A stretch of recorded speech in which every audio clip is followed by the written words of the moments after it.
All right, y'all. Welcome to Everyone Needs an Aquarius. Dom is gone right now. She is ran to go get her Beyonce package. It was the most important thing in the world, not recording our illustrious, popular show. So how y'all doing out there? It's gonna be some jam-packed stuff, man, on this episode. Dom's gonna tell us a little bit of her trip to Tulum. We can finally release where she went because now she's back. And we're gonna get in, some more Diddy stuff, or the people have been calling it, no Diddy. It's gonna be, an amazing show for y'all. It's just been a good times for everybody around this way. Some people not so much, others, the best in the world. So let's jump on into it. I'm going to just start. Dom's just gonna jump in when she get a chance. Because she's literally, y'all, going to get a Beyonce package. She said, I'm not playing with y'all. I'm going to get the Beyonce package. I don't even know what that is. So let's start with the Beyonce country album. Oh, you really like this shit, my nigga. That's hilarious. Oh my gosh. Hold on, let me fix my light. Y'all, okay, listen. I'm not even going to start the Beyonce country album. Let Don talk about her trip to Tulum first. I just want to say, y'all, for those that know, they know. I struggled when Renaissance dropped because I was one of the hivers that ordered that box. And it came with a CD and a t-shirt, but we ordered it before we knew what we was going to look like. I ordered box 4. Box 4 never showed up at my door. Because somebody took it, right? I got... But somebody stole the other one, right? Someone stole the other one. And my big sister, being a great big sister, and knew how disappointed and sad I was, gave me her shirt and her CD. She said, I don't have enough CD player to play it anyway. And I was like, I mean, who was really going to play the CD? I didn't. I have a CD player in my car, even though my car is like a 2021. My car came with a CD player. But because I was very grateful because I ordered the CD called Eden's Crush. It was like the very first version of Making the Band. That's how Nicole Scherzinger was discovered. But anyway. Oh, yeah, that's right. He was on the season with Danny the King, right? She was on the show on Channel 11 called Pop Stars, and they had the group Eden's Crush, and it's like, get over yourself, goodbye. Eden's Crush, then that she went to the Pussycat Dolls after that, right? Yeah, she like... Eden's Crush had didn't they kind of try to have a resurgence or something recently? But Eden's Crush did recently. Not that I know of. I saw something about Dolls was trying to do something. Oh my gosh. Yeah. I got my t-shirt. I'm so excited, y'all. Look at Beyonce looking good. Cowboy Carter. Cowboy Carter. Yeah, and then here is my CD. Okay, yeah, they ain't trying to get that together. Yeah, but listen, my trip was pretty cool. It was a little... Honestly, I'm gonna blame the chaos on Mercury in retrograde because it started yesterday. Well, by the time you drop this, because you listen, I don't know how you gonna drop it because I was like, you just dropped this one episode, and I'm out of time. I thought it would already been live, but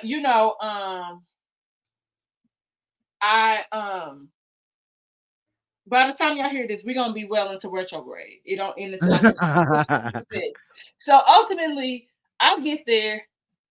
I flew into Cancun? No, Cabo. I flew into Cancun, and then I took the shuttle to Tulum, and I already knew that I was like, this trip about to be crazy because I had paid $40 for a damn margarita at Margaritaville while I was waiting on the shuttle. Oh, so these are like, I'm gonna be on one. I was like, all right, but I met this really nice guy who was really cool because he looked familiar. And I was like, man, I feel like I know this man. And then I was like, so I walked up on him. I was like, are you from St. Louis? And he was not. He was from Jamaica. Hey, just like a St. Louis person, just like, hey, man, you from St. Louis? I was like, he's like, where are you from? I was like, St. Louis. And I was like, I don't know. I was like, I just feel like I know you. And he was like, I feel the same way, but I don't know where I know you from. And so we connected. He was mad cool. So we exchanged contacts or whatever. It was nice to meet him. And then I get to the villa, a nigga into the code in the wrong code in. I'm locked out for a minute. Because it blocks you out after if you enter it the wrong one too long. Yeah, Too many times. I entered it in once. It wasn't like multiple times. It was once. So yeah. Oh, they ain't bullshitting then. It was, they was not on that. So finally, I got it together. Then I went to the rooftop to the pool. And had a good time, walked around the property a little bit because they have like shops and all this stuff. When they fully develop this place, it will be nice for real, for real. But got some tacos and had a good time. I'm gonna say the tussle came in because the water went out. So everyone's like, well, it's Mexico. I was like, I ain't been to Mexico. I've been to Mexico. I ain't never had no issue with the water. And so apparently they had, I guess, like their water tanks or something, like they had some sort of leak, which is how the water was running out. It was a group of 10 of us in this place. And so you would get up in the middle of the night and you gotta, use the restroom, pee, whatever. You trying to flush the toilet. It ain't working. Listen, let me tell you, the way my body is set up, that makes my body really nervous. When I tell you, friend, constipated, and I want to go to the bathroom. You holding it. You're holding it. I'm like,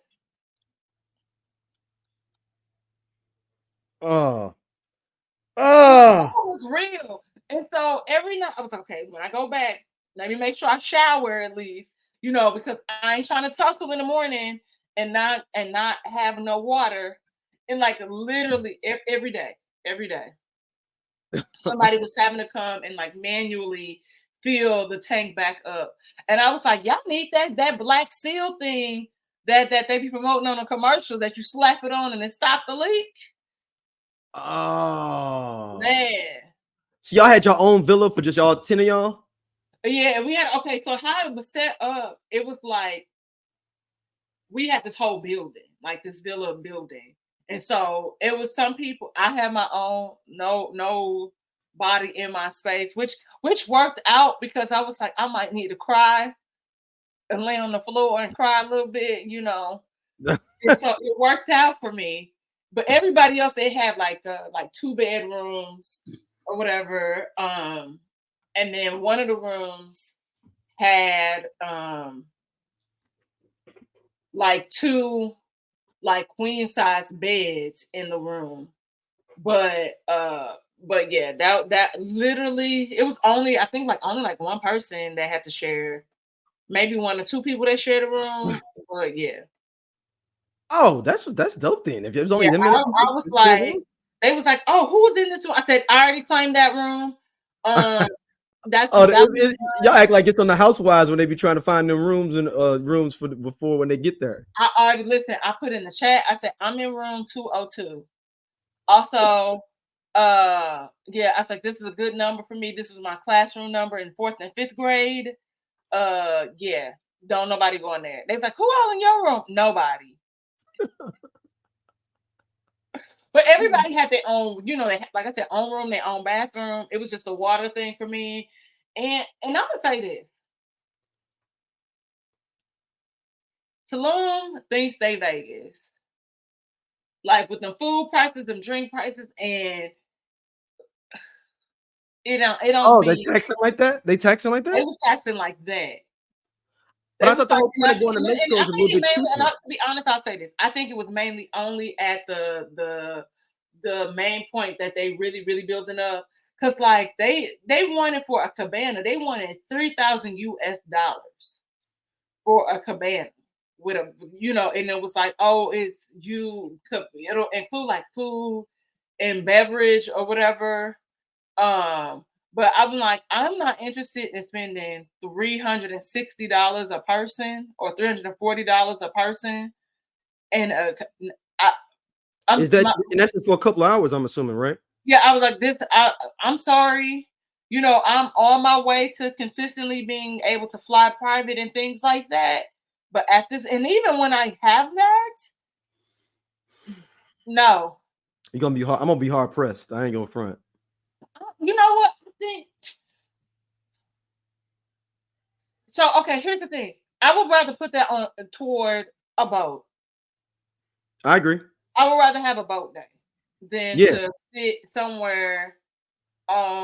Like I would just rather get a boat. So is Tulum off the water, or is it not? It's off the water. Like, Okay. but where we were only like 2 miles from a beach. So like my little sister and her friend and I, like we went to the beach like our last full day there, and we only went for a couple of hours. But even to get to the beach, it's not an easy feat. Like you had to go through security, like in the taxi, and then like how is 1.2 miles away from where we were? How is that 30 pesos? Like I mean, you know, like. Damn. No, I'm sorry. It was 30 US dollars. And I'm like, there's no way that like that math isn't mathing. So what? And When there's did no meter Tulum run. blow up like that? Tulum was like what made Tulum blow up? I don't know, but I was like, I was telling when we were talking about the food and stuff yesterday, me and my homeboy, he was like, you know, I'm just insulted that they was trying to charge these feet, you know, these prices and y'all food mediocre. I was like, yo, these motherfuckers don't know what salt and pepper is. And so I would like to experience it maybe a couple of more years from now when it's like fully developed. Because I know they're gonna try to make it a thing. But for me, like I was telling him, I was like, when I went to Merida, which is like further into the Yucatan, it was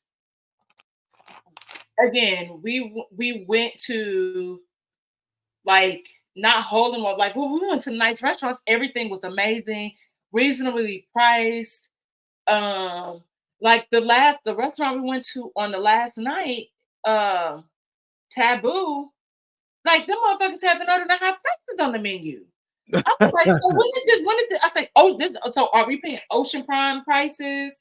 Like, what's going on? And then if you complain about something, it was like it was confused. They was confused as to why you didn't like it.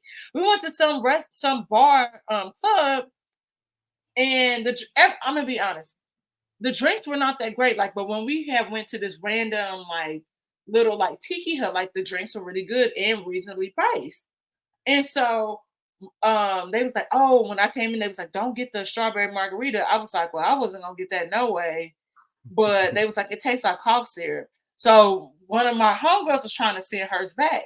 And he was like, he went and got the manager because he was like, what do I do? And it wasn't like she wanted her money back. She was like, can you just give me something else? Mm-hmm.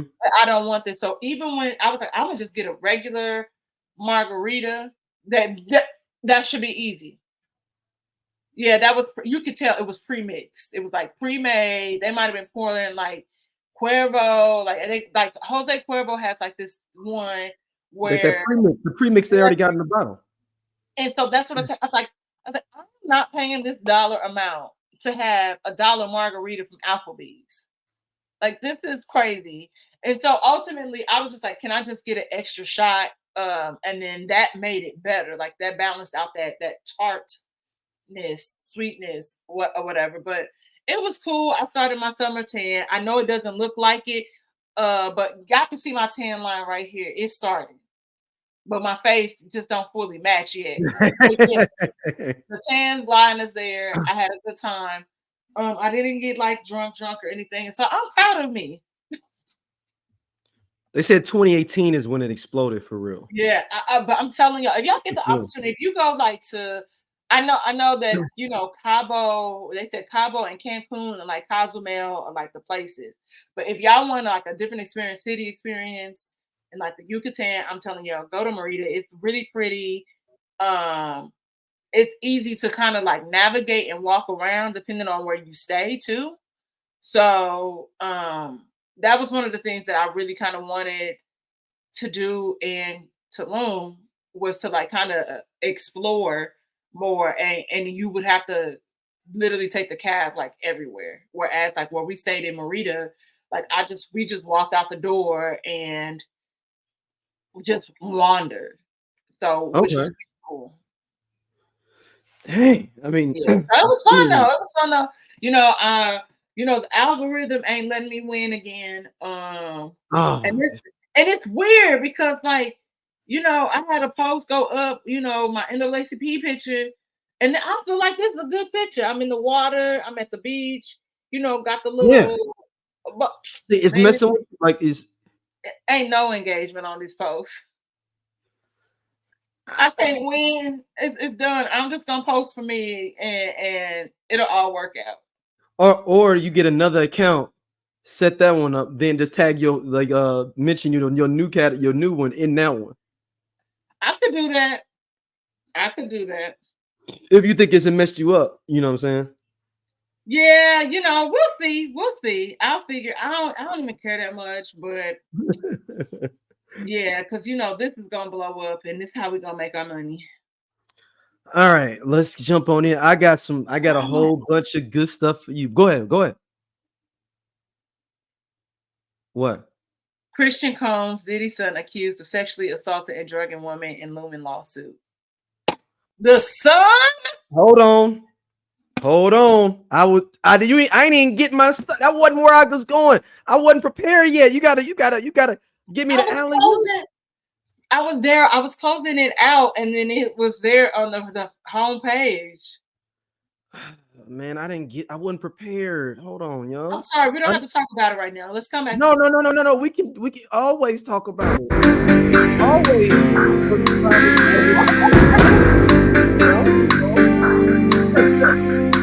I just needed to have my prepared, y'all. I just needed to be prepared, y'all. I'm sorry. My bad. I didn't know that's where we were going this early. I didn't know. They called that man the diddler. All right. So now. So this was just brand new out the presses. Says Vibe magazine is reporting Christian Combs is reportedly being named in a looming lawsuit accusing the rap star of sexually assaulting and drugging a woman. The lawsuit against Combs, the son of embattled rap mogul Sean Diddy Combs, has yet to be officially filed, but is currently in the works, according to attorney Tyrone Blackburn. The identity of Combs' alleged victim has yet to be revealed, and the details surrounding the reported lawsuit are sparse. As for the seriousness of the allegations, the claims made against Combs have been described as serious and thrust him into a vortex of shocking claims surrounding his father, as Diddy has been hit with several lawsuits in the recent months accusing him of assault, sex trafficking, of drug abuse, and more. Interestingly, the lawyer filing the lawsuit is the same attorney for attorney Lil Rod Jones, who filed lawsuit against Diddy for sex trafficking, sexual assault, and other serious allegations that Diddy has denied. First of all, whoever Diddy did wrong, I need them to go. He need to go to apologize to them. Like whoever, if y'all believe in conspiracy theory, go Diddy, go make it right with whoever you did wrong. That all this is come on your family. This just ain't you now. Now, I'm not making this a joke. This could be, if this is all serious allegations and he's all serious, so be it. But if it's the man getting you, I need you to apologize to whatever man you did something to, Diddy. I need. Do you think that's what it really is? I don't know, but this is crazy now. It's 2024 and you are no longer making conspiracy theories. You left that back. No, do that. Okay. I'm saying if you do believe in those, I need him to go ahead and apologize to those people. If you believe that, I need people to implore him to go to apologize to who you need to apologize to. Some people try to say it's Diageo, and some people say it's all these other people. I don't know who it is. He need to get right with whoever it is. I did see that it was Diageo, because who said that? It was like some rapper that was saying that when he messed with them, that's when it happened. But I was just like, but I'm Doja. They sleep. Yeah, we part of Just Posted Podcast, man. The best show on this network. Come on, check, though. Seriously, man, just posted. It's just me and Doja sitting back talking about what the fuck going on in the world. We said labor of love. He said labor of love. I ain't say that shit. Shout out to you know what I'm saying, everybody coming to watch though, man. We really appreciate y'all. Holla at y'all later. Hey man, this nigga just tall for no reason. I'm gone. And he do regular jobs. Don't forget that.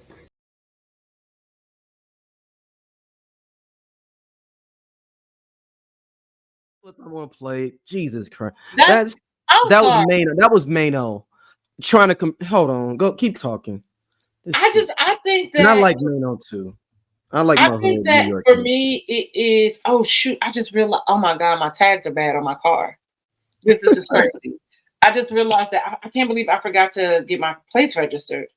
Anyway, I just think that ultimately, I think what's weird about all of this is the simple fact that you can call Cap, you can say these different things, but ultimately, at the end of the day, he made choices. We all have the option to make choices in life.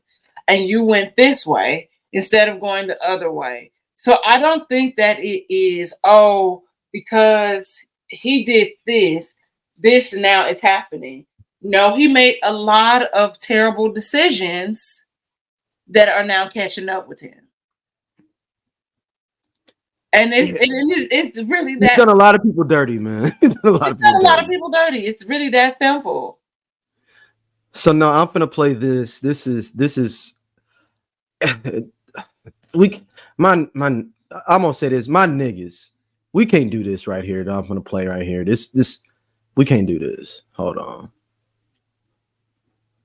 Where is that? Here we go.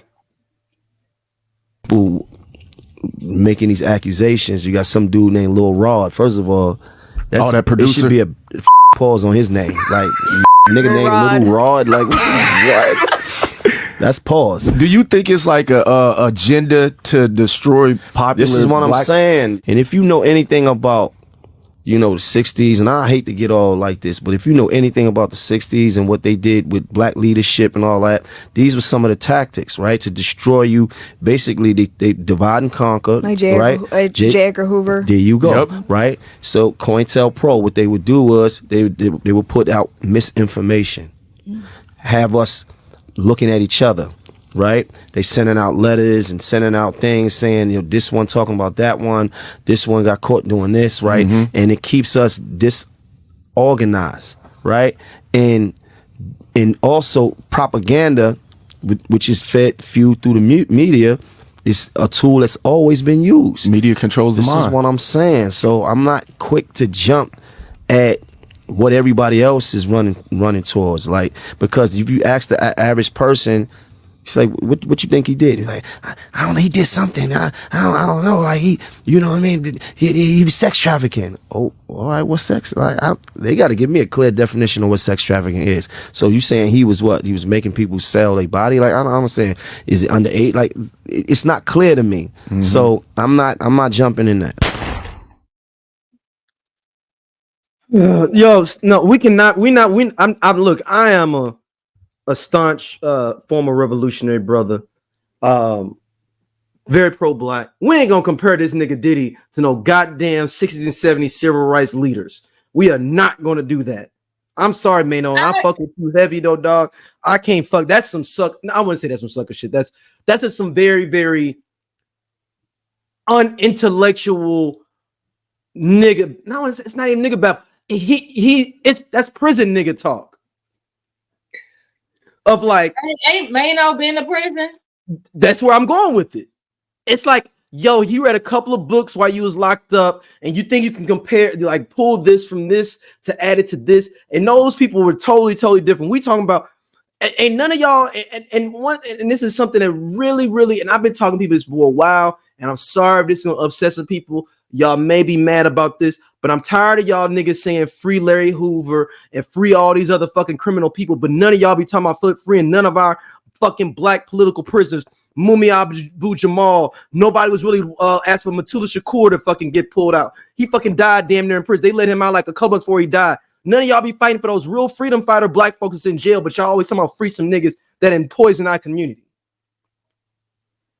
And I'm not gonna, that's some bullshit for y'all to sit there and fucking try to compare fucking Puff Daddy fucking Combs to fucking black political prisoners in COINTELPRO that was put into our community and fucking disjoin us. Fuck that nigga Puffy, man. And I'm sorry, I mean, and yeah, no, I really feel that way, seriously. Because people that fought for us as fucking people. If people that fought for us as fucking people, and you want to compare that to people that put their life on the line, Puffy ain't putting no life on the line for nobody but his damn self. Fuck him, man. That really pissed me off when I saw it. And I fuck with you, Maino, for real. But that's super, super uneducated talk, man. And fucking just disrespectful to the fucking people of the past, man. I'm sorry. Hey, look. I'm going to say this.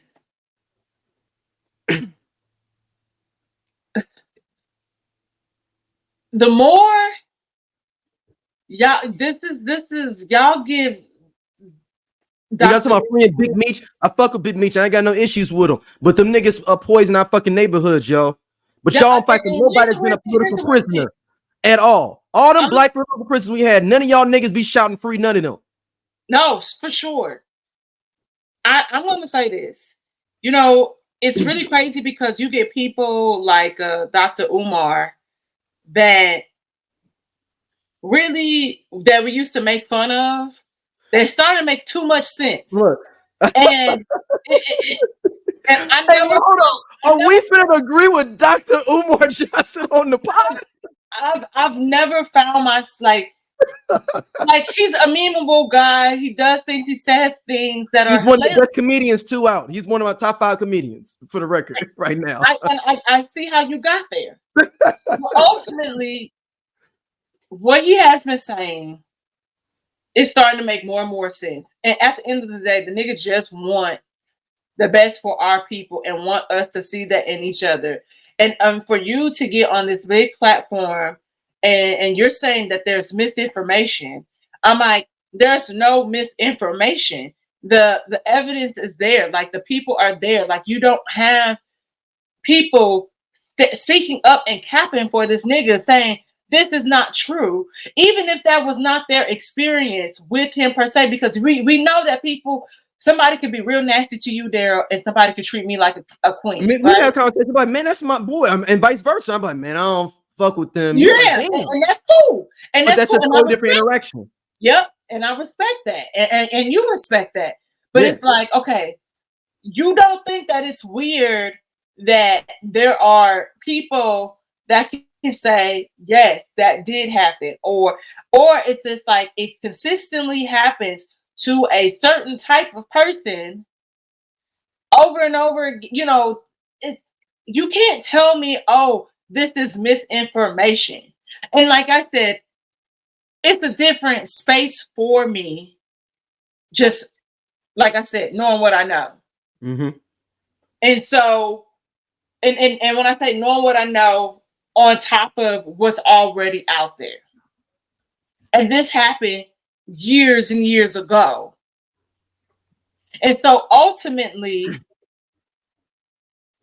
that's just what it is.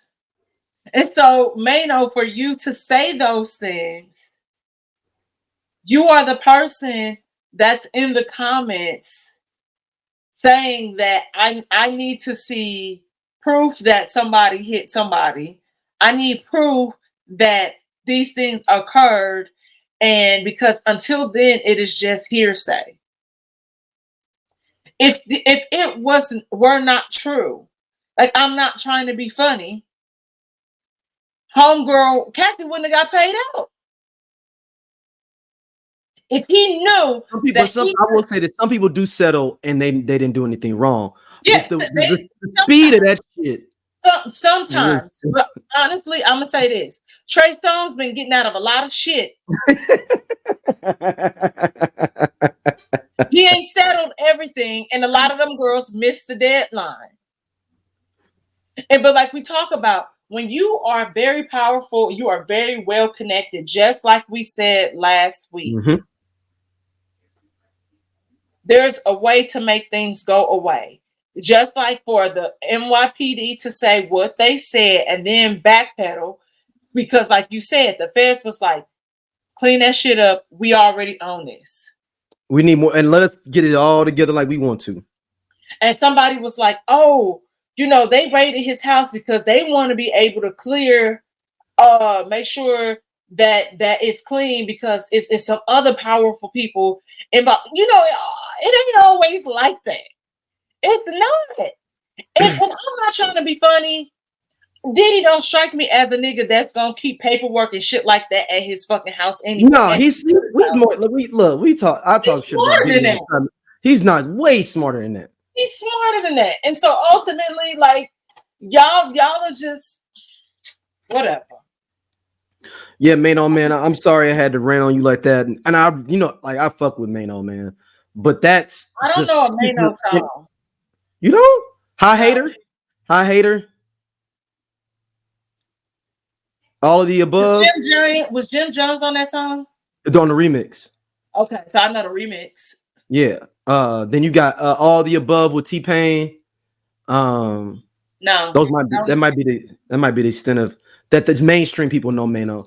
But he's an official dude. I mean, he's known more for slapping people. You know, in the club is more what he's known for. He's the one that slapped Young Berg, that started all that stuff with Young Berg or whatever back in the day. Remember Young Berg had his chain on a tour?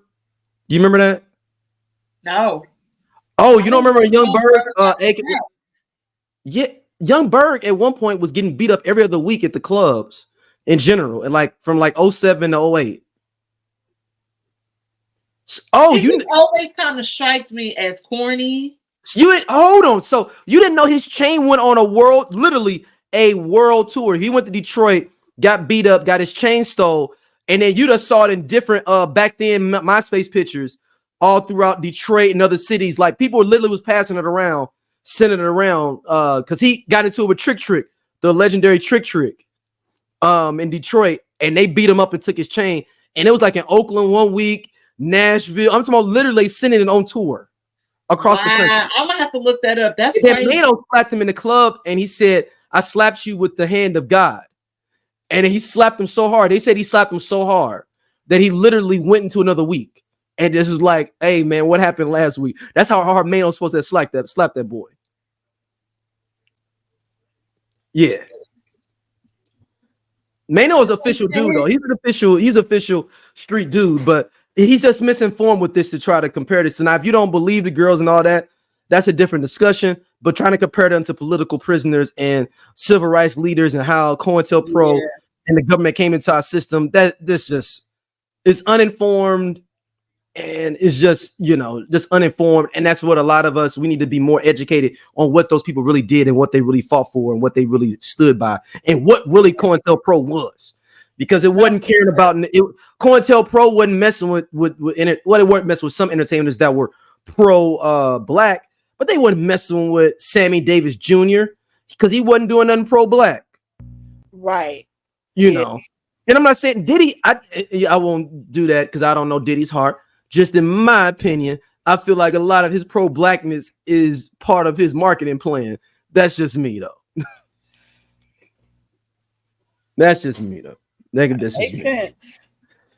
All right, I'm throwing a Lizzo thing out. She said that she didn't mean that she was retiring now. She just said that. Yeah, I saw that. I didn't. So, okay, I don't even want to litigate. Go ahead. I guess we're gonna litigate it. No. This is we're not gonna stay here long. I didn't realize her name was Lizzo B. Eaton. I'm sorry, what? Her Instagram handle is Lizzo B. Eaton because apparently Azalea Banks said something and was like, but you say all this stuff and then you say how your feelings are, but your name is Lizzo B. Eaton. I never read her name like that. I thought her name was Lizzo Beaton because she be playing. No, that says Lizzo B. Eaton. I thought I never saw the B. Eaton. I saw BEATING. You thought it was like she was like being beaten, like it was like a long saying, like beating, like she beating like a drum or something. Yeah, because she be playing instruments. Like and I felt so slow. I was like, oh my God, this entire time I've been following Lizzo. Because I've been following Lizzo before she became even like mainstream. And I never knew. I never knew that's what that said. I felt so stupid. That's it. Yeah, but we're not going to even do that one. But we're gonna stay around Surviving Diddy, but transition a little bit to some other stuff. I got a whole bunch of videos for you, Dom. Since you've been gone, I've been collecting them like Pokemon. Since you've been gone. That's a Day 26 song. Hey, nigga. I think.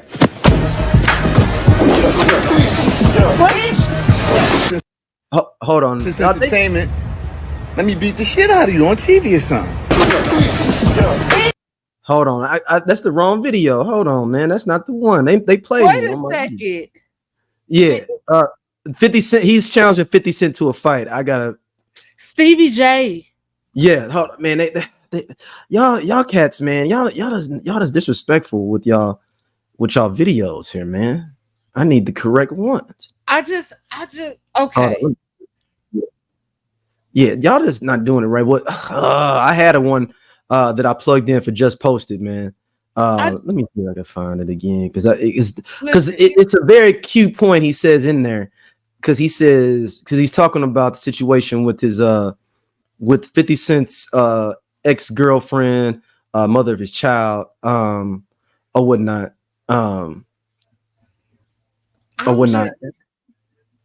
I wasn't expecting Stevie J to want to fight 50 Cent. Yeah, this one came out of nowhere. This one was one I don't know if it was a trolling situation, or not. If he was trolling, or what he was doing. Hold on, let me. Okay, here we go. All right, y'all. I know people. Look here, man. Let's at least let people get a chance when they when they're looking at videos. At least before you do some extra stuff with it, let us know that it's some other stuff you adding in there. Because people like myself and us podcasters, we be just trying to grab the video for our show. We don't need all your extra stuff with it, and it's cool, in general, But I would just appreciate if y'all just be like, hey, this is my, my version of the events, not the real video. That's just a different thing. So hold on, now let me present it again.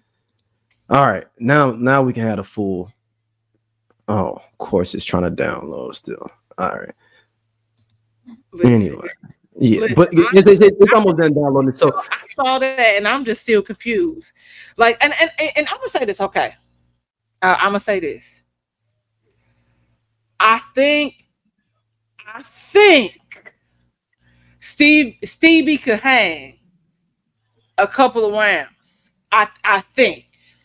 Okay, you know what? Let me think about that. Really think about it.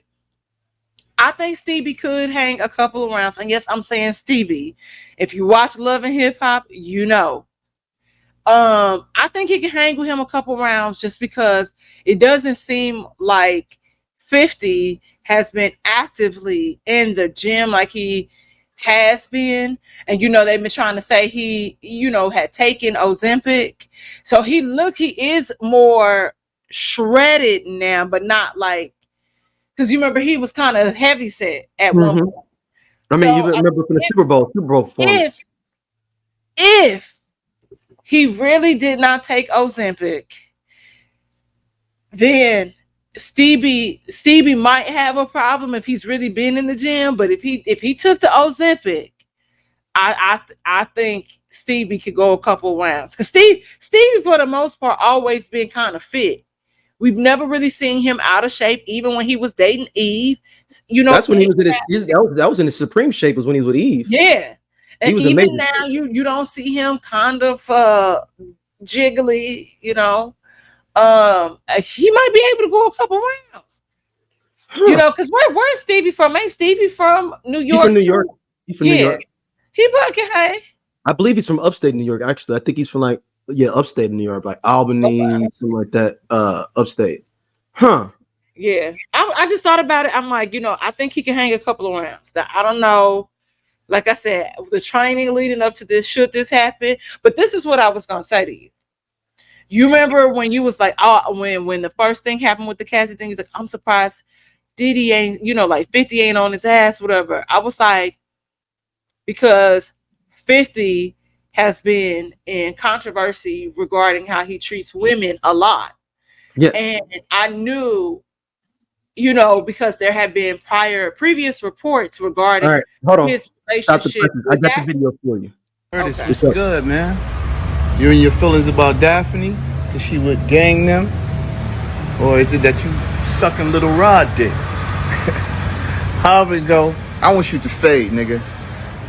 Fuck all that. Since it's entertainment, let me beat the shit out of you on TV or something. Don't duck that. I'm calling you out. What you want to do, Curtis? Curtis!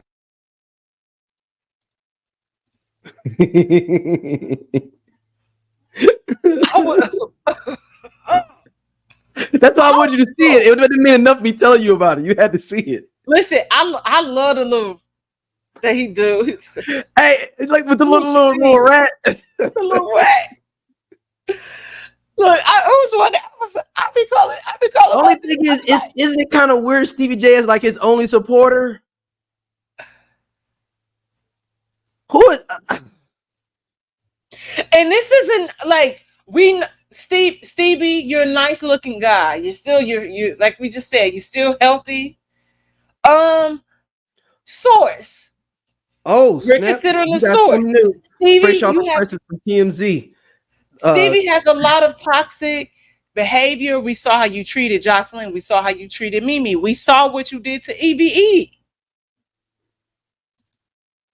So you are going to, yes, naturally be a supporter of toxicity and keep that shit going.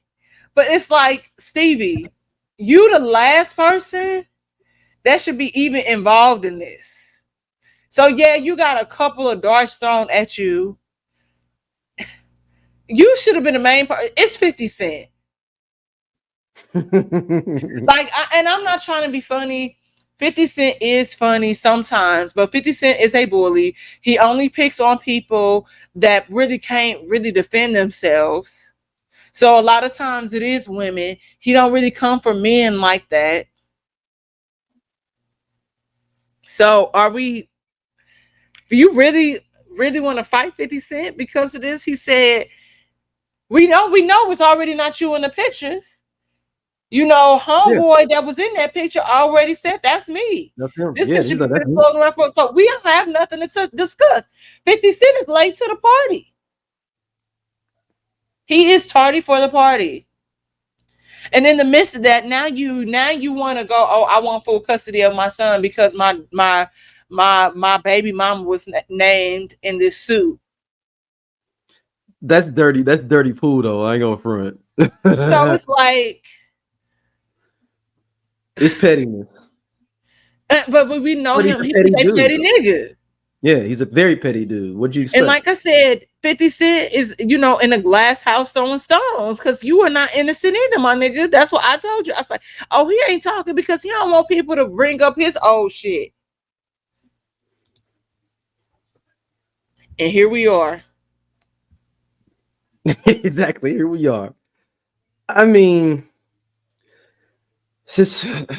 man, I didn't even know the other thing was going to pop up with his son because there's a whole thing now that's discussing how much Diddy's radio spins. This is from Billboard magazine on Monday. Billboard magazine posted a detailed report on the businessman's declined radio spins after his ex-girlfriend accused him of rape. As more people have the two tracking weeks, according to the first lawsuit on November 16th. 2023 revealed that the 50-year-old's collection of music generated 11,000 plays on air, which Illuminate puts at 23.3 million audience impressions. Over the next 2 weeks after the case was filed, the New York natives' airtime dropped by 28% with 8,000 spins. From November 24th to November 27th, they plummeted by another 41%. And now they plummeted 83% with less than 1,000 plays. Now per week in the whole country. Well, I'm gonna tell you where they playing them in Mexico. I ain't even being funny. And like every place I heard a Puff Daddy song in Mexico, and I was like, read the room. Dang. I mean, that would make sense though. You can go. Did they play any R. Kelly? I don't think so. No. No Ignition. You know why people love Ignition. That's the one song they will let it ride out still. No, I didn't hear that. At least I didn't. Because I'm always my ears are always perking up to Ignition. I know. Oh, what? No, but you know, for me, what's the one with Jay-Z, the hotel one that they said that was shot on? I like that one, and I was like, I could throw it away. It wasn't like I would ever. I've never. I could throw it away. Honest, and the history of me having Spotify, I've never typed in hotel. I would just listen to it if I heard it on the radio. You talking about him and Cassidy, right? R. Kelly and Cassidy. Fiesta. Yeah, but I've never physically went and typed it in. But hotels was cool too. But all right, let's jump into your Beyonce album review. The new album, Country Carter. Let me throw up the rock. As I have not listened to a whole Beyonce album in my life. So you didn't even go listen to them songs that I told you to listen to. No, I did listen to the songs, but I haven't listened to a full album. I listened to the songs you sent me, but it's more like it's okay. It's not your target audience, but you know what happens too. Even though that's not you're not her target audience. You never take up space saying, "Oh, I hate Beyonce" or speaking negatively, because we don't do those things. We're Aquarius. No, and it's not my thing, but I respect the hell out of her, and she's killing it. Just like how I just said, hey, I've never heard a Maino song. And then I don't like Maino and Beyonce did the same comparison. I mean, I hadn't. I think I'm gonna say this. I always felt like. And this is everybody has an album that's the cornerstone of their career. And I always felt like B-Day was Beyonce's cornerstone. And people, if you don't know what a cornerstone is, look up a church. The church has a cornerstone that is like that foundation that makes it this great thing, right? I don't know if that's real. That sounded good in my mind. So, but you got the cornerstone. Like it is that foundation, that first piece that's laid, right? And I still really feel like this, but this motherfucker is coming in close. And I'm going to tell you why. I think what we really enjoy about Beyonce is the fact that she continues to push the limits and continues to kick things up a notch to the other level. You got white people that are mad she's doing country, but country was black.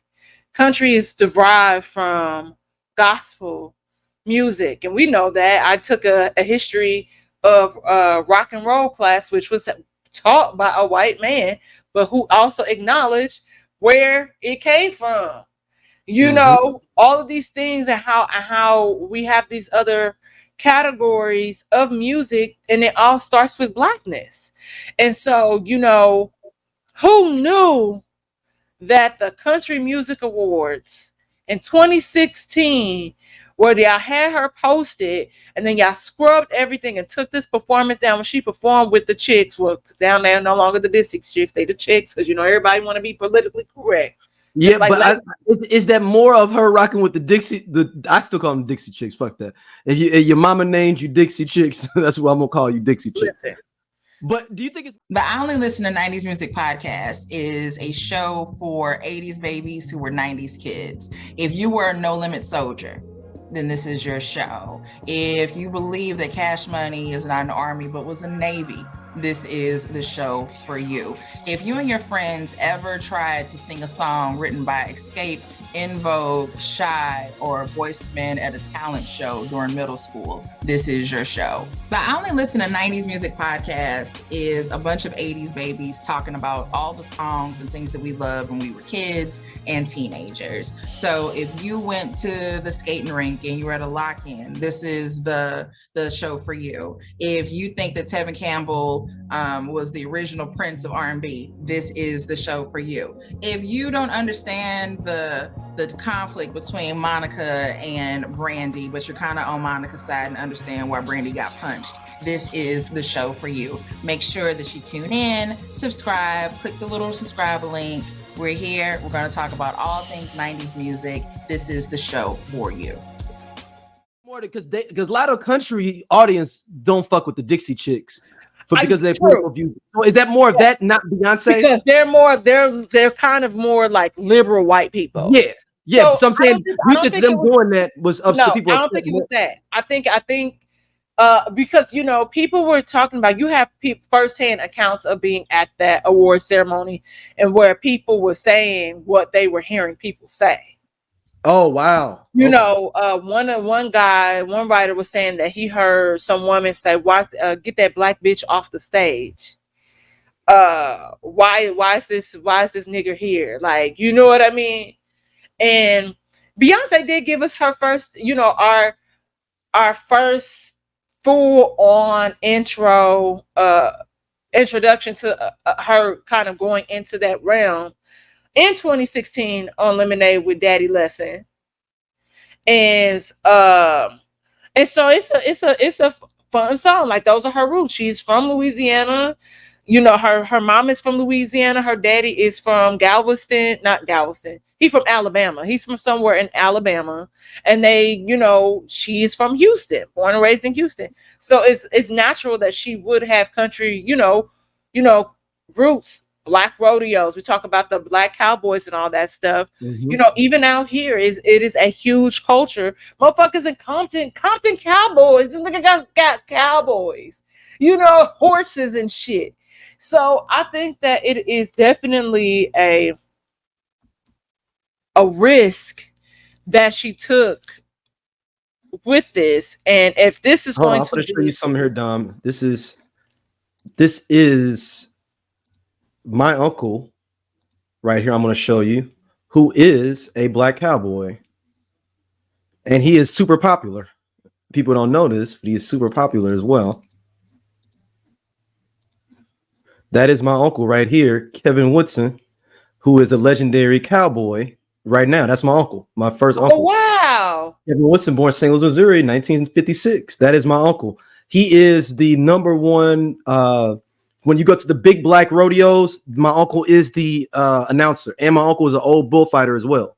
The clown bullfighters. My uncle is one of the first black ones ever. And well, at least in the modern era. So I know about the black cowboys now. Yeah, that's really dope. See, I think I need to call him and see what he think about this Beyonce album, because he listens to country all the time. I need to ask him because I'm not in the country, so that's what I'm saying. I want to get your review of country songs that I like, and I told you to take a listen.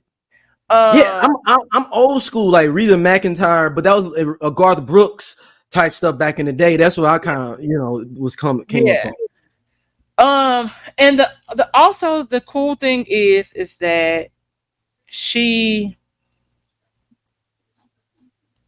it's kind of something similar to what I said about Babyface doing a Girls Night Out album with all like the new R&B girls, and it's like you kind of bridge this gap where you have now put black country artists at the forefront of your album, but also giving a nod to what country music was to us, like the Chitlin Circuit and all the things like that, and also still acknowledging like living legends that are still reign supreme, like Willie Nelson is announcing on a couple of interludes. You got Dolly Parton on an interlude because Beyonce does a reimagined version of Jolene. You know, instead of begging, don't take my man, she say, bitch, I'm warning you, don't mess with my man. Don't even try it over here. Because I am a, you know, I'm a banshee bitch that will fuck you up pretty much. You know, it's crazy. And it's really dope. And she does another rendition of the Beatles' Blackbird, and she has these like new country artists like Tanner Adele. Like I told y'all Tanner, that little wench, she's that girl. She is that girl, and she is so fun and bubbly, you know. And you go comment on her Instagram, she responds sometimes. Like, she's just really cool. And like I told y'all, Buckle Bunny, that's my jam. I'm waiting, girl. You playing with this whiskey blues. I can't wait that long. What's her name again? Tanner what? Tanner, Tanner Adele, Adele. Okay, yeah. I've seen her. Yeah. Okay, yeah. She's a biracial girl. And just a lot of fun. And you have who else is on there? It's just a vibe. And you and we get vocals. I will say this album is for sure much slower than we have one slow track on Renaissance, and we got 27 tracks here now. Don't forget that there are interludes. So it goes by quickly. It's only like an hour and 18 minutes, if I'm not mistaken. Oh, yep. Okay. Yeah, only an hour and 18 minutes. I just looked. But and she has, oh my gosh, she has a song with Post Malone. I know. What are you? I know. But you trying to get me to listen to this album, or isn't that the point? I know, but it is Levi Jeans is it's bomb. And I love and then she has Shabuzi on a song called Spaghetti with Linda Martell, who is another Black country artist. Blackbird has Tanner Adele, Brittany Spencer, and Tierra. What's Tierra's name? Hold on. It's sliding. Tierra Kennedy. And it's like a whole bunch of people on there, but it's like even they're trying to figure out if Taylor Swift is credited on one of the songs, like as background vocals. So you like kind of pulling from everywhere, but it's like also, like I said, these artists that have been featured have seen like a huge jump in their streams and follower count go up because of this album. And it's a really beautiful body of work. And I think that for the people that didn't like Renaissance, I'm not sure if they are going to like this, which is okay. But lyrically, it is just really beautiful. Like even the song, she has a song with Miley Cyrus, and I love Miley Cyrus. She is Dolly Parton's, goddaughter. And also, sidebar, I didn't know that she was like, they beefing with like the daddy or something, or the mama. Like this it's a whole lot of Cyrus drama right now. Like yeah. It's a lot of like, because she's dating her mom's like dating daughter, her ex or something. Yeah, like it's like the mom is dating one of the daughter's ex. Yeah. Yeah, and then the daddy is like beefing with them too. It's like it's like a whole thing, and I was like, shit. Like when the white people drum, it be the drama, like for real. But I think it's just kind of unexpected, and I think, and I get why Beyonce said it's not a country album, it's a Beyonce album. I do understand parts of that because it's just such an interesting and intricate body of work. And initially she was going to release this act first as Act 1 prior to Renaissance. So it would have been this, then Renaissance, and then the speculation is that the third one will be a rock and roll album. And so when you play the last track, I can see how, I I charge this light. It just went out on me. Hold on, I got my ring light right here. I already Hold on, plugged y'all. Let me tell y'all what I think Beyonce should do a whole rap album written by Jay-Z. So I think, oh fuck, I think that was her way of doing that with the Carters though. The Carters, okay, fair enough. I think because she rapped pretty much that entire it album. wasn't that much singing on there like that. Yeah. But I think that ultimately I love. Can I say something? Go forth. Beyonce might be the female Kanye West, but it does. But there's the. Meaning, hold on now. Being able, you need to musically. You better say no Diddy after that. Well, what I mean by that is it's just being able to explore and pretty much do whatever she wants to do. Kanye West is like that. Yes. Kanye experiments with sounds. He, like think of All the Lights. Have you ever looked at the credits on All the Lights? Who's all credited on that track? Mm-hmm. Yeah. And if you're listening and you've never done that, go read the credits of the vocals that are all on that track, and you're like, how the fuck did you get all these different people? And people talk shit a lot about Beyonce and you got all these writers because you got Raphael Sadiq, credited as a writer and producer, The Dream, of course, like those are her core people that she works with, and people like, oh, you did this, you got too many people, but it's like it takes a lot of people, to create a decent body of work. Everything doesn't have to fall on one person. Beyonce don't know how to make a beat. We know that's what the reality is. She's not a rapper. That's not what she does. Like you get some people that get to be in those other areas, but she can probably like count something or make a sound with her voice, and then they, so it's a team effort. Sometimes like there's no I in team for a reason, and sometimes in order to be great, what she has done has changed the trajectory of music because we are used to people just doing. Everybody ain't Stevie Wonder. Everybody is not Ray Charles. Everybody's not Prince. And for damn sure ain't Prince. You know what I mean? So I think that's the stigma when you see people and there's like multiple people in the credits. So I think we have to get away from that. But also I think why she had the black man Darius Rucker on here, man? Man, I'm gonna say something. Now, I'm just looking at the album credits. She done sent my girl K Michelle some flowers, but we couldn't get a yodel. Yeah, that's what I'm saying. We couldn't get a yodel. From K. She said something about K Michelle on the album. No, she sent K Michelle some flowers. Literally flowers. Literally flowers with a note, acknowledging her and because K been since she was on like Love and Hip Hop, and even when she had her show, was talking about country, like, and she's always been vocal about how country music has always influenced her, her singing style, like, how she learned to yodel and do all these things, like, it wasn't like she was literally trained to yodel. She talks about it on R&B Money with Tank and them.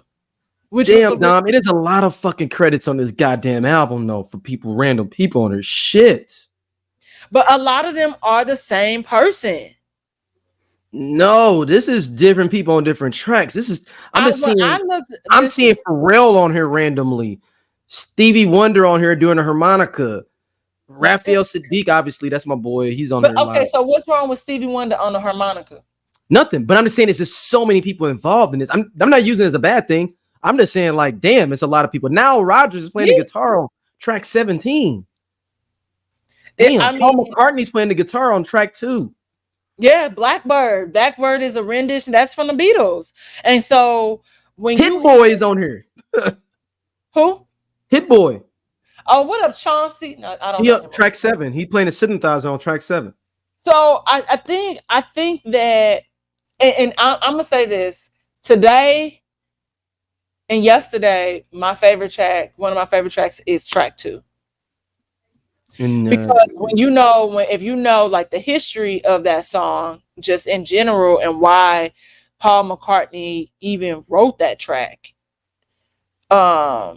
it's really beautiful. I was up in the middle of the night listening to that album in Mexico. yeah, it's a protest song. I mean, Huh? the Beatles. I haven't heard this version, but I know the Beatles version is a protest song. Yeah. And so and it is, you know, standing in solidarity with Black people and integration that happened, and you know, and so to hear it again but with Black voices, it's like it feels different. It feels, and I know they're like you stand Beyonce, and I am a Beyonce fan. But I would say also a little bit more than that, but keep going. I'm not no okay now am I a part of the hive for sure. Am I a swarm person? No. Hold on. There's two levels to the hive. There's just the hive, but then there's a swarm that is like another level inside of the hive. I mean, I just thought about the movie, the that's show. what I'm talking about. Yeah, that's what I'm thinking about. I don't know any hivers on record to be like that, but I'm not about to be. If somebody says something crazy about Beyonce, I'm not going to fight you on the internet about that, because people are entitled to their own opinions, right? But also you got to know the difference between somebody really trying to have a serious conversation about something versus a troll. I'm not doing all of that. You know, I enjoy Beyonce for who she is. I think that Beyonce has continued to push the limits, which makes us as, you know, people push the limits and go hard. You know, I think I can understand why the one football player was saying, hey, after I saw Beyonce in concert, it made me want to work harder. It made me want to get better at my craft.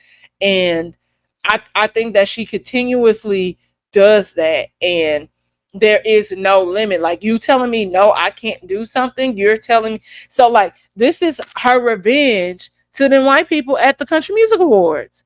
Like I said, this was already done. Like you with the lyrics on 16 Carriages, when you listen and she says like a number, because she refers to being 38. She wrote 16 Carriages when she was 38. The bitch is 42 or 41, 42, 8 what? 8 42. 42. Yeah. So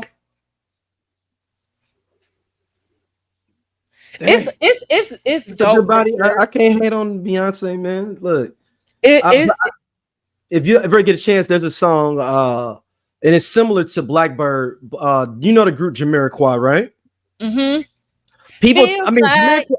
yeah, but they stuff is dope. People just know that one song that was on MTV, the Virtual Insanity. Yeah. They're like, oh, okay, that's cool. No, they have this song called Manifest Destiny. It's on that level of Blackbird, but it's an all-white band doing a song. It's called Manifest Destiny, where they're talking about everything white people have done to Black people and across the world and stuff. Like, and that's the whole song is about that. So, and that's just, and so I'm wondering if somebody will remake that in the future on the same level, because like it's a deep song. It reminds you of Blackbird by the Beatles. I haven't heard this Beyonce version, but if I already for y'all on audio only, Dom's like he's going out. Not her full light, but just her ring light. I don't understand how this is even happening. Like, like I had my other ring light plugged in, but I had, you know what? I think this is the one that I don't always use because of that. But then the other one, yeah, the other one is here, but I would have to listen. Let me do some nigga shit. Let me nigga rig this real quick, because it's right here. But I had taken my tripod with me to Mexico, so I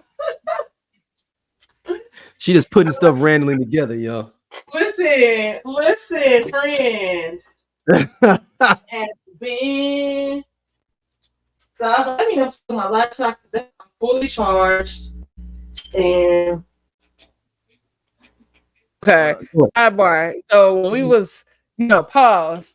my iTunes open. I forgot I had Barbra Streisand's "Guilty" on my iTunes, and I was telling Daryl, y'all, that as we talk about artists and artistry, you know, we do talk about the Bee Gees, but we don't talk about Barry Gibb and Barbra Streisand. They had this album that's called "Guilty," and it's pretty much like a duet album, and that he produced and everything, and it is like straight up like R&B pretty much, and it just it's no skips. It's Okay, that great. I'm going to peep this as soon as I just put it on my other computer to check that out over. I'm definitely going to check. Please do, and let me know your favorite track. Yeah, no, I'm less interested in that. Okay. All right, I got some more. Listen, I'm changing your life and you changing mine. Yeah, have I listened to Jodeci? No, but I'm going to, because Scott Hiller in the 90s R&B group, he just put what you listening to, New Edition or Jodeci. And you know, as a New Edition fan, I'm gonna go to NE first. But I was like, you know what? Let me not do that. Let me go listen. I'm gonna go and listen. I'll report back to y'all next week. Finally, Dom is gonna listen to that. Listen to a Jodeci album 30-something years later. Okay, but just to wrap it up, I just want to tell people, like, I think it's worth a listen for sure. And the last track flows into Renaissance.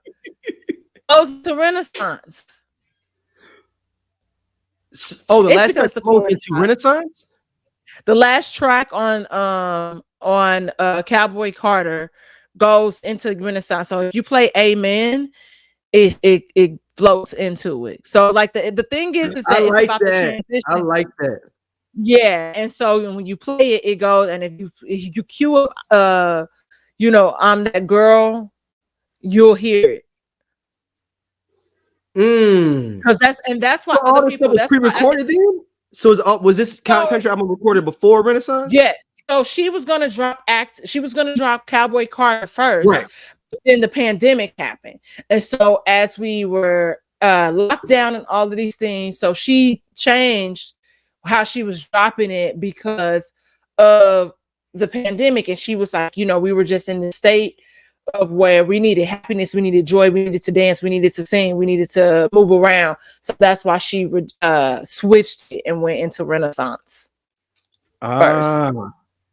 Yeah, because it's a lot. Like it is, like I told you, sonically this is really dope.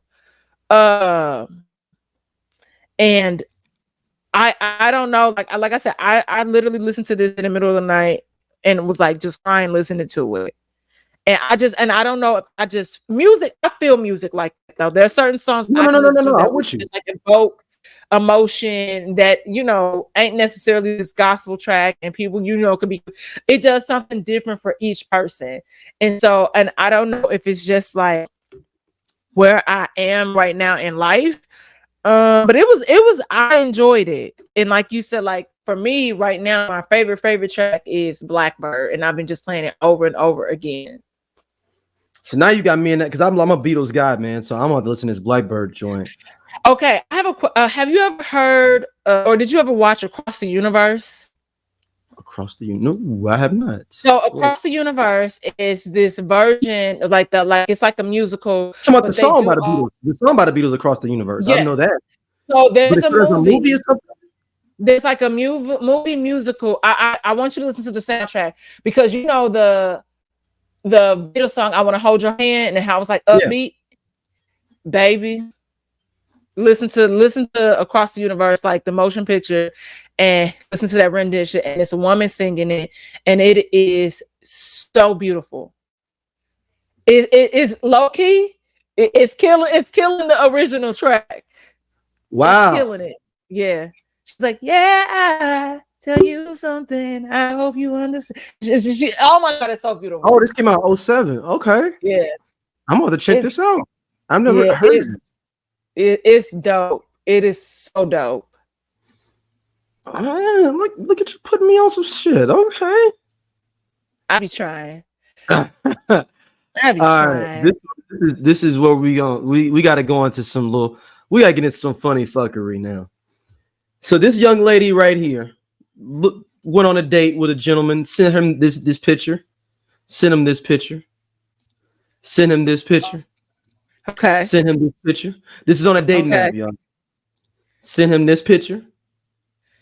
Showed up like this. Can you go back to the last picture before this one? Now go back to the other picture. Can I say something? Hold on. That's how she showed up. Okay. So she never had her full body in any. She never had her full body in the picture. Can you go back to the picture before this? I want people to see what we're seeing.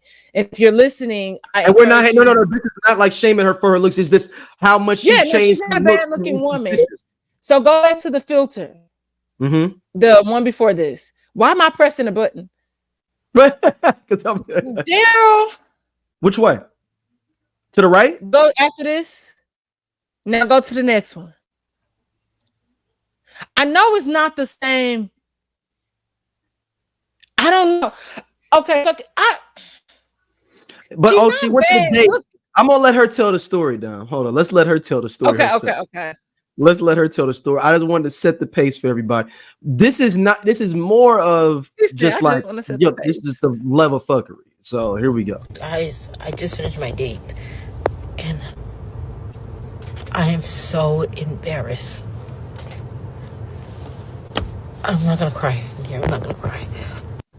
I'm sorry, guys. I just had to clean myself up a little bit. He came, and so the whole thing is we went to this restaurant he wanted to go to, and it was a little too expensive, but I don't know. I asked my sister for money, so we went. I had this dress on, and I changed because I had this dress on and everything, and I had my hair out. Like, guys, I cut it, but it wasn't like this. I had it parted a little bit, and so I went in, and he was like looking around like, oh, like he was looking for somebody else. And I was like, okay. I'm like, hey, I'm Tia.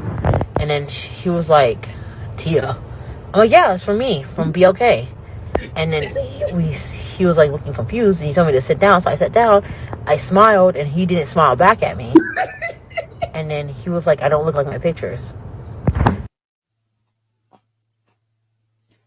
I do look like my pictures. I don't Photoshop anything. I tell everything how it is. I'm going to insert at the end of the video the picture I put in. And he was like, just being so quiet through the meal and all that. He didn't even want to pay. I said, hey, I didn't bring my money with me. And then he eventually paid. And then now he sent me a request to pay for the food. And that's not... I just don't understand. Why are men like this? Men are evil. Yo. Okay. Men be evil, sis. So here's the thing. Okay. Go ahead. You go. So that's why I kept saying go back between the picture in that dress and then that last picture. I was like, it just seemed like you could say you didn't Photoshop, but you had them filters, because a filter will change. Like a filter can change my chin. It can lift me. It can do all these different things. So that's why I was like, hold on, wait, that might be that girl. Okay, so if this is a catfish, has the girl in the photos come out and said like those are mine? No. Those are her. It's this new thing called filter catfishing. Oh, see, okay. That's what I was like, that look. And then her mouth was she never smiled. So he probably didn't realize that the bottom teeth was like a little. So okay, look, let me say this. Hey, look, this got to be some young cats, because this is some wild boy shit to do. He did the right thing. You paid for it, like, fuck it, you got me. But my nigga sent her a Cash App thing like, check it out. I took care of you on that, but I need that bread back. Yeah, I would say that's young boy asshole shit. Because older me, I just take the L fucking this be something funny that I'm gonna fucking just rock out on. but that's young boy shit to be like, fuck that. I'm standing on business. It's crazy because like I'm just thinking of like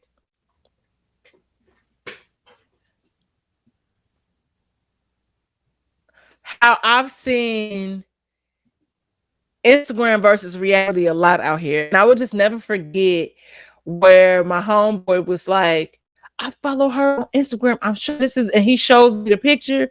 I said, nigga, it's called angles. It is called. What it was? They went on a date with someone, or they was just like they just saw her. He just saw her in real life, and so it was no date. She just was at our job, like whomever this chick was, I don't know. And I was like, yeah, it's angles. So it's been happening for a long time.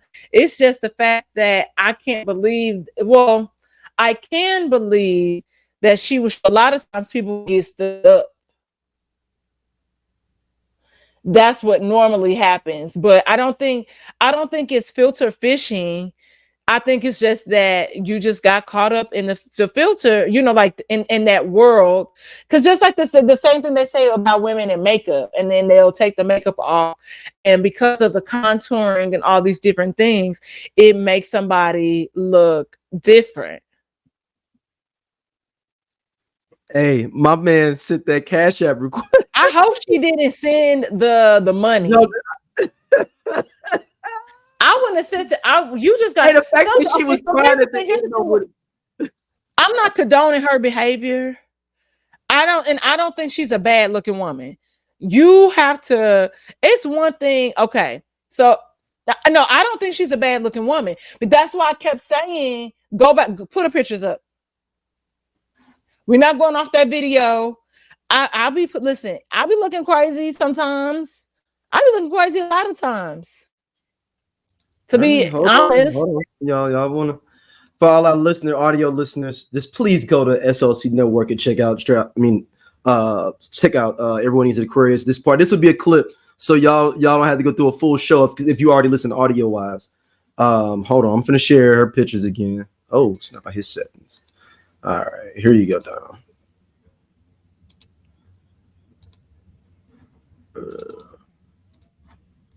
All right, Dom. There you go. So, which way you want me to go? Left or right? Okay, This so the left. go to the not this one. To the left. To the left. To the left. To the left. Okay, so look at her face. Yep. Now go to the left one more time.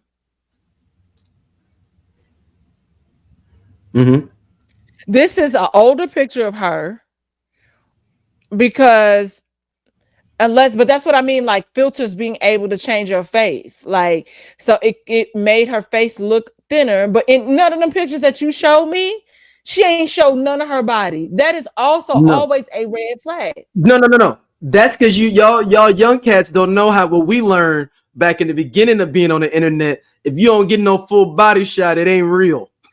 Yeah. I got catfish like that back in the day. Here's the thing too. And so, yeah, so like, but like they even saying, because it's like,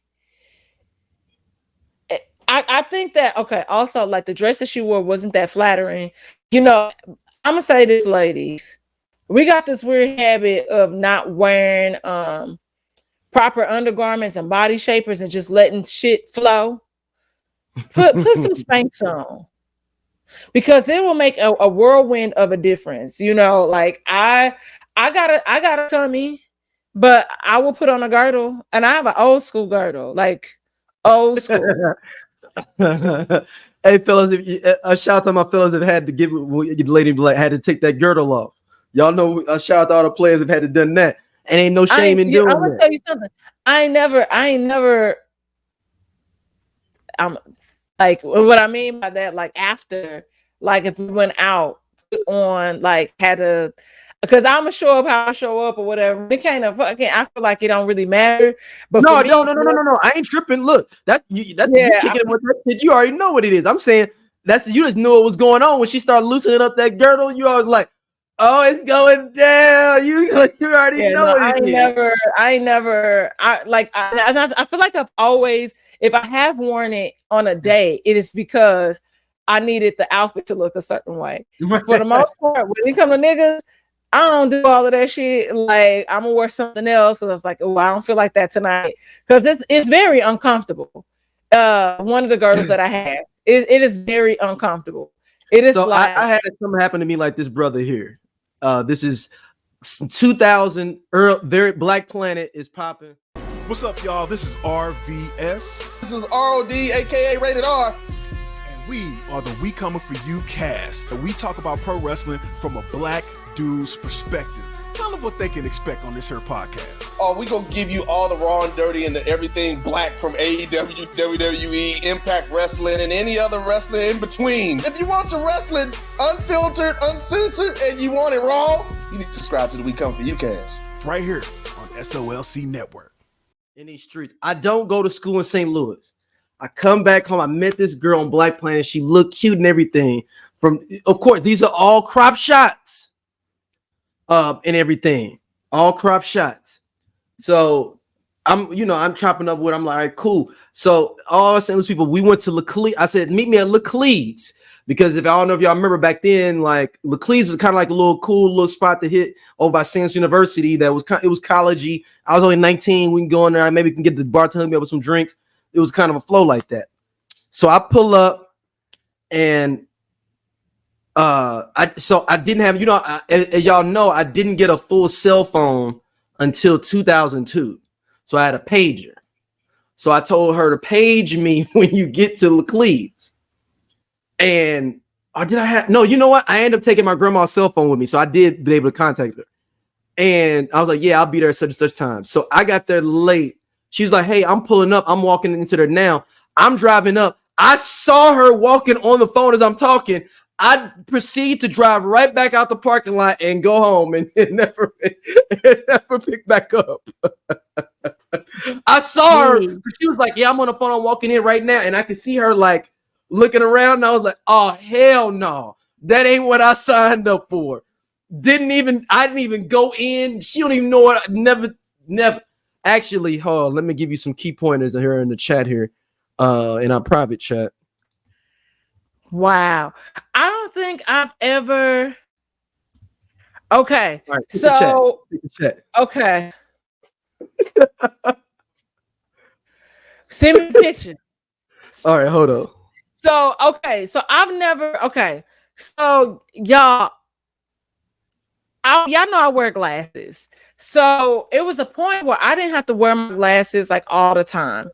But as I got older, my vision progressively got worse. And so at night, I would have to put my glasses on to drive. Clearly, now y'all know I got my contacts in. It gets worse. But I met this dude one time. I was at the intersection of not Page. It was Skinker and Olive meet, and it was this guy, and he appeared to be cute or whatever, but also I couldn't find my glasses in my car. Go ahead, keep going. Okay, so I couldn't find my glasses in my car, and I'm like, okay, so I gave him my number, and he texted me or whatever, and he seemed cool, but I told him where I worked, whatever the case may be, and he goes to my job. So my coworker is like, and this is when I worked at Baker's, it's like, it's a guy out here looking for, like asking about you. And I was like, a guy? I don't have nobody coming up to, like that told me, like none of my niggas said they was coming by. So whatever. I go out and I'm looking like, who is it? Who is this? It's like, oh, it's the guy. And he was like, oh, it's me. I don't give a fuck. Art. So I was like, Art? Like, he's like, I met you the other night. And and he looks a little squirrely to me. Like, the little squirrel thing from Ice Age? Yes. So I was like, huh. So I kind of ignored him after that. Like, I just never returned a text, phone call, or anything. And I was like, oh my gosh, I have to drive with my glasses because that's not who I thought I saw at night. Fast forward, I'm sorry, y'all. Fast forward, I live in LA. I go to St. Louis for a visit. I'm at Bar Louie. And it's a group of guys. Now, mind you, that situation happened. I was in college. I'm at Bar Louie, and somehow the guy walks in, and I tell my homegirl that I'm with at the time, somehow I knocked her phone in her hand, but it like resets the color or something. So one of the dudes in the group, like, oh, that happened to me. I know how to fix it. I was like, oh my God, this is the dude that I met years ago, and he came up to my job, and he ended up seeing him and like close up, and I was not attracted to him. I was like, what you bet that he gonna ask for my number today? And sure enough, he asked for my number again. And so we like just did he look squirrely still? He still looks squirrely. And then now it's like, I sent you the catfish situation I had. She looks a little bit better than she did then. Okay. And so I was like, so now he's like, I said, oh, I don't live in St. Louis. You know, I'm like trying to get out, giving the number. So he's like, oh, where do you live? I was like, yeah, I moved to I live in Los Angeles. He's like, really? I teach at Santa Monica College. I go, what? Hold on, he said he went to Santa Monica College. No, he teaches there or something. He was teaching out here.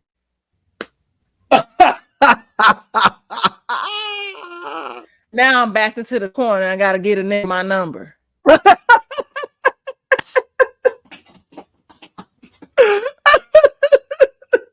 So he said, now I gotta give him my phone number. Now I gotta give him my number. And so he said, I told him, I said, listen, like, I know this is gonna sound strange, but years ago, you got my number and you popped up at my job because he was like writing poems and shit too, by the way. And so he was like, I would never do that. Why would I do that? I said, I don't fucking know. You came into my job without permission. So he's like, now he gaslight. Like, now this nigga playing in my fucking face and telling me this didn't happen when it really happened. And so I was like, how do you think? I was like, why do you think me and my friend was laughing at you? Because I had told her the story, and I was like, watch him try to talk to me, and you did. Now you said fuck it. We was gonna go truth now. Yeah, like don't fucking play with me. So yeah, but I ghosted, and then he like tried to add me as a friend on Facebook. No. Smell like this. Like, she don't want you, B, and it's fine. Like, yeah, sorry.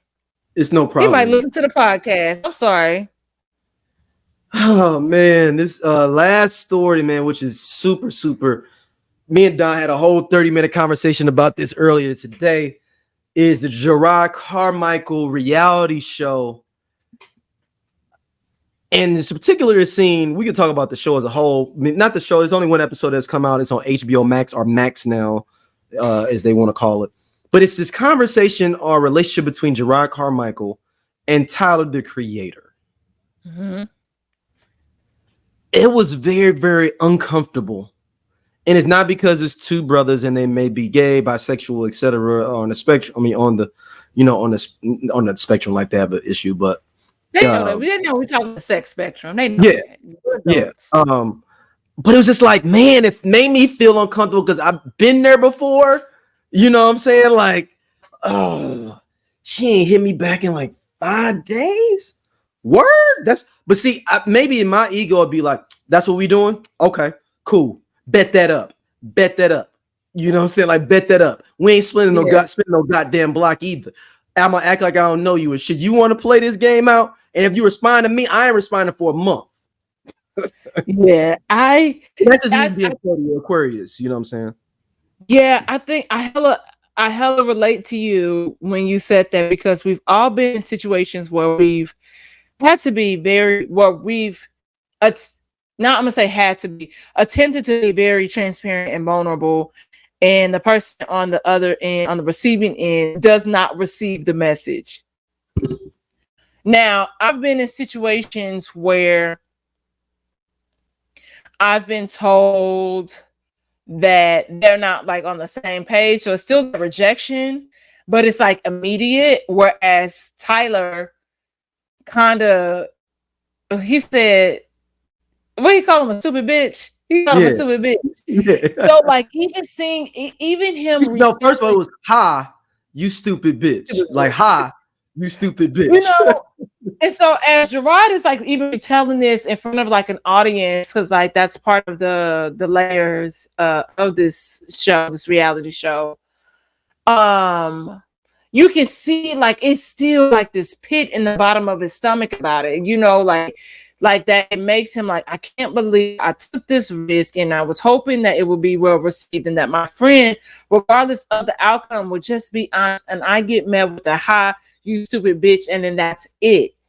And then when he confronts him about it, Tyler is still very uneasy and uncomfortable, and still never really acknowledges what was said, doesn't give him any sort of resolve, like, I'm not into you like that. I just strictly want to be your friend. And I don't know if it was because the cameras were there. And, you know, he was honest. He's like, you know, yeah, like I miss, you know, like I didn't hit you up for a while because I just didn't know what to like really say. But I did miss you, like, you know, but we friends, right? You know, you know. But it was just. I know what that's like to see, like, and you're like, oh my God, like I'm gonna just say it. I'll say it, like, and I hope that this person is feeling the same way. A lot of the times, the people that are like, I'm gonna be honest, they don't like me back, and I don't know if it is, but you know what it is. I think it's more of what it is when I've had it where it's already kind of like I already like. If it's anywhere where it's a gray area, they don't like me because I would know. It's like a weird thing of like, yeah, you would know. It would just be a thing like, oh, we kicking it like that. Like it wouldn't be any question of me. That's when I know you don't like me. If I have a question of it, like, oh, yeah, they me or not. Yeah, and sometimes and so if sometimes like even if a person likes me and I still operate as normal, I know that I am very flirty, and so I want to make sure that person likes me back. So I still want you to kind of say something to me. Like I had a homeboy, and I kind of knew that he did, but he never made a move. He was just always a gentleman to me. We would talk on the phone, FaceTime, crack jokes, talk basketball, whatever. But it wasn't until I was like, oh, I'm about to go on a date where he was freaking livid. And I was like, where's this coming from? And I was like, and also I was like, as much as I come to like Arizona, I was like, why didn't you ever say anything to me? Like we kick it every time I come here. Every time. Like, you know, my sister and my brother-in-law. Like, why don't you say nothing? And so, you know, it was just like one of those things, but I think it was secondhand embarrassment by some of the behaviors that he was portraying, like the whole, you know, when he asked him to go to the Emmys, which I think is really messed up that it took Tyler 4 days to message him back, 4 or 5 days to say, oh, I'm busy or I got something going on. I think that was messed up of him to do that. Because even if you didn't acknowledge, like, yeah, you said you sent a voice note saying, "Hi, you stupid bitch," or whatever, and then I said that to you, his immediate response should have been, "Unfortunately, I can't go," because, like we know our day and age, like everybody has a phone in their hands, and I think he was just still in that space of, hey, I still really kind of didn't acknowledge him telling the me other his situation. feelings. So I can't really say, yeah, let me go with you. And you just told me that you was kind of in love with me, that you liked me like that. But he should have told him out the gate a hard no. Yeah. But I think the uncomfortableness comes in for the both of us. It's like we've also been on that side, and it's just like, oh no, like no, like we, you know, that rejection, because it doesn't feel good, male or female. Like it just doesn't. Everybody wants to be loved. Everybody wants to be desired. So like we're not gonna front and say that that's not the case. But it was, I think the secondhand embarrassment came from me is just like him wanting to be wanted, you know, him going on this dating app, hooking up with random men and doing all this stuff. And I was just like, it shouldn't have to be like that. Mm-hmm. And you if there's a level of empathy that's there for him, and you're trying to understand what his mind is trying to process, because you also learn, you know, how his mother is showing up or lack thereof regarding him coming out the closet, and how that's being handled or lack thereof being handled. It felt like he was so lonely too, though. And I don't know if that was purposefully or not, but it felt like he's lonely and just hooking up with, like, to basically to these other men just to pass the time. You're here for the moment. Yeah. And that's really how it felt. And you get like we have to remember that though these people have status, they have money or whatever, that they're just day-to-day normal human beings like us, right? And so you seeing this portrayed on camera and seeing him having this inner conflict with himself and the people around him, it is just really, it is heartbreaking. And we're used to him making us laugh and being funny. And, you know, we know that a lot of comics are tortured souls anyway. But my gosh, I was like, you know, it was really good, but it was just like, damn, to be loved. And you made an interesting point earlier where you were saying that probably because of his age, it has something to do probably with the lack thereof people, you know, like his friends or whatever in his circle that he could probably reach out to, because they're not in the same space as him, because they could be, you know, married in relationships with kids. So it's not like you can call me at any hour of the day to just kick it with you and go out and do all these other things. But it's support like, you and just like get your mind away from it, whatever. Yeah, and it's messed up. But the sad part about it, he society made him not be able to come out earlier so that he could have that support in a younger age.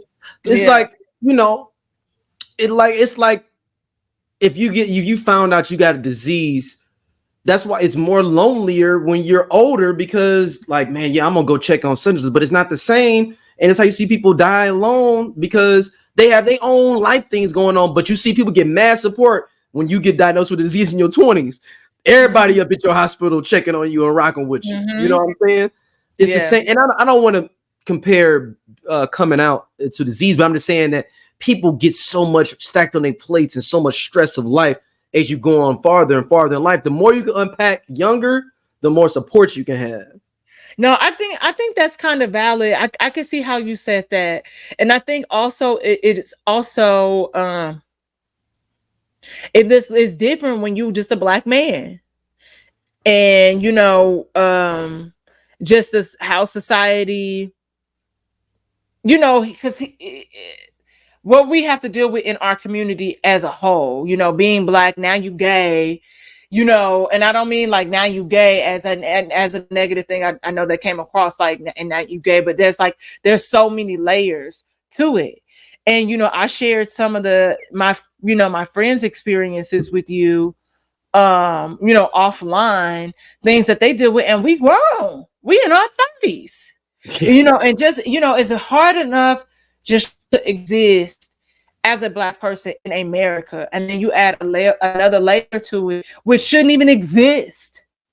Like, this should not be a problem, and you ultimately you do feel really bad, because damn, like, I can't even talk to my mama about this shit. Where it could be, oh baby, heartbreak is a part of life. You know, I had a friend, you could tell a story where you had a friend that you was interested in, and they, you know, it wasn't, when you tried to make that move, they was like, I'm not interested in you like that. And this is how I bounced back from that. And it led me to your father. You know, so there's a certain level of support that he needs. Like, we have conversations with our parents, you know, sometimes, you know, because they still, you know, our parents and that from that generation, you only gonna get so much. But where it can help you navigate, and that's what it looks like. That's what he really needs, because it seemed like they were already close until he came out. Yeah. And so I think, you know, it's a great theme that he did mention that he's in therapy, because that will help him along the way. But also it is, you know, boundaries. You know, we have to do what makes us comfortable, because, you know, when he was talking to the cousin, it's like, you know, maybe invite your mom to the Emmys with you. And he was like, what? No. Like, because this dilutes the problem. And the problem is that she has a problem with me and my sexuality. She is damn mean to hell. She has said all these things that are very hurtful to me. And at the end of the day, it's like, I'm still your kid. You might not agree with my lifestyle and what I'm doing, but like, this is me. Right. This me now and then. And it's just really sad, because he seems very, like you said, very lonely. And they tell you it'd be lonely at the top. Just uncomfortable, man. It was just uncomfortable, and it's just like, damn, man. Like, it's just like, man, this is a lot going on with this first episode, and yeah, it's a lot to unpack for sure. It's so many conversations there that need to be had, and you know, I send him, you know, like tons of healing and a lot of self-love, and being able to see that value in yourself, because it kind of felt like he was looking outward instead of looking inward. Once, you know, conversation and Tyler, and I see it from both perspectives. It's like, I want to be vulnerable with you, and I think that with Tyler, his sexuality was a conversation, and then it was no longer a conversation. You know, we don't know Tyler the not Tyler Chronicles. That's shout out Tyler Chronicles. Because that's my homeboy, Tyler Chronicles is. But like Tyler the Creator, we know him just as an artist. We don't know him to talk about, like, okay, he said he was gay in an article however many years ago, but it's no longer a conversation. So it seems like he doesn't want, this is my music. I'm an artist, and this is what y'all are going to focus on. All that other stuff, that's for me, which is also okay, because everything ain't our fucking business. But I think as a friend, and if that is somebody that is your friend, I think you do owe it to him to have a honest conversation, because it's fucked up to leave him. I don't know what to do. And now he is like losing sleep and doing fuck shit over this. So yeah, I can't wait to see episode 2. When does that drop? A Friday. Okay. We'll be back here. Yeah. All right, Dom, where can people hit you up at? I am St. Angeles on Instagram, YouTube, and you know, I have a podcast with hey, make sure y'all go over there now. She getting closer to that 1,000 subs, man. Yes, get me there. And I have a candle line. And yeah, that's it. You know, just out here doing the Lord's work, trying to be great. No, being great. Sorry. Being great. Yeah, being. It ain't no trying to be. We being. Yeah. Yeah, man. This has been a good one, man. This subscribe to our Patreon. Oh, yeah, Patreon. Yeah, go ahead. Yeah, Patreon. We have a bonus episode over there. Daryl and I are going to work this weekend. We're going to work to make some bonus content for you guys. Me too. Yes. And that's it. Like, yeah, do that. Yeah, Patreon. Go over there. We just asked for $5. That's all. Yeah, and the link is there in the bio. I mean, not in the bio, in the description here. Just click on there. It's already summed up there. We'll have some more shit loaded up too, though. If you subscribe, that'll make us go get some more content up too. We'll go and run that out real quick for you. Hell. I'm like, 'cause maybe we can do a check-in, a weekly recap of the Jerrod Carmichael show, because it's good. Oh, yeah, no. I'm down for that. Yeah, let us know. Let us know. Interact with us. Let us know, man. And shout out to everybody And let us that's know been what listening. we should be watching. Yeah. Well, we got, because when is P Valley come back, we got to do that. That was big banger for us. When is the other show we watched? What was it? The one with the lawyer chick or whatever. Oh, and I don't know when that's coming back. I thought it got another season. So listen, what was the name of that? I don't know. What was it? It was on Hulu though. It was on Hulu. Yeah, we talked about I'm it. gonna say this, just like we talked about with Hollywood and what's happening. Them doing away with a lot of different shows that was picked up, and then Reasonable Doubt. I found it. Reasonable Doubt. You say who? Reasonable Doubt. I found it. Yeah, Reasonable something. I knew it was something with a reason. So, ultimately, we have to support our stuff. We have to push it. We have to support it because Hollywood is still a corporation as well. And so they were also doing the DEI thing. And now that it seems like things are back to normal, everybody wants to do away with certain things that were inclusive, not just of us, but other races as well. So it's not just us. We do get hit the hardest, but, we want to be able to make sure we are supportive of our people and what's going on. And, that's it. Yeah, so, that makes total sense. Yeah. All right, y'all. We will be hollering, y'all. We'll be back soon. And 3 Shot, y'all always is listening. Peace.